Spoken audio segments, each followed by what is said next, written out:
And so another issue in Arizona right now is shifting to a different topic, immigration. That your state in particular is one where it is affecting it more so than some of the other states, perhaps north of Arizona.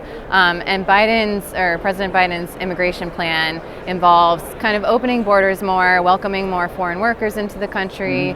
Can you talk a little bit about how you think that's going to affect Arizona and the country in general? Yeah, so one of the things that President Trump did was having the policy for people that are trying to enter the United States staying in Mexico while their case was adjudicated. Now they've reinstituted the catch and release program. So what they're doing is they'll catch the migrant, inventory, and send them back into the mainland part of Arizona, they can go anywhere. And this was problematic because this glitch, about 99+% of the people that got a court date never showed up. And so right now in Yuma County, they're releasing 50 people a day. And that's overwhelming the local resources. The sheriff has had problems making sure that he's got the money, the resources, the manpower to actually house and incarcerate and try to evaluate. And the same thing with the state. And then we're in the middle of a pandemic still. And how do you solve that pandemic when you allow a flow of people that you have no idea what they carry and how they carry it and what process of problems they have? Right. And so President Biden's plan also, speaking of the pandemic, pretty much invites foreign workers, a lot more of them, into the country. While you have an unemployment crisis here, 17+ million people are out of work right now. Why do you think the Biden administration is pursuing something that seems counterintuitive like that? The fact is they need victims for the Democratic side. And we're here about empowering people. That's why it's up to us to kind of highlight some programs that don't work. I'm one of the big people talking about OPT, which is this optional practical training program that Congress never authorized.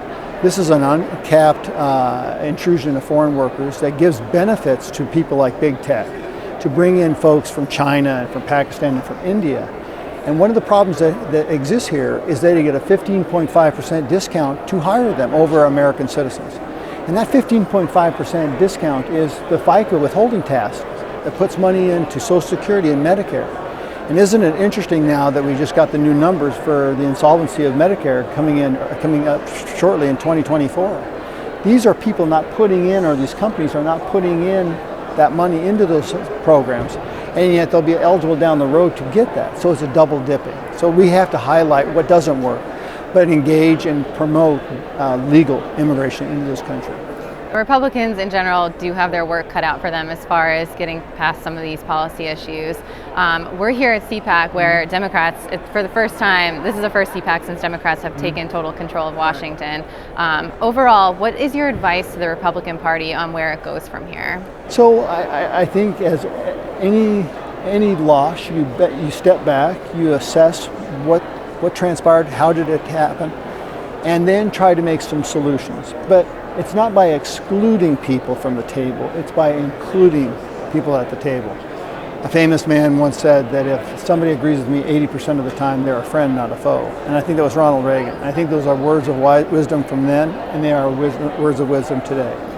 So I think what we need to do is we need to increase the dialogue, talk to different factions, get people in the room saying, hey, listen, how can we make this happen? It's all about saving this republic. And that's something that Benjamin Franklin warned us. You have a republic if you can keep it.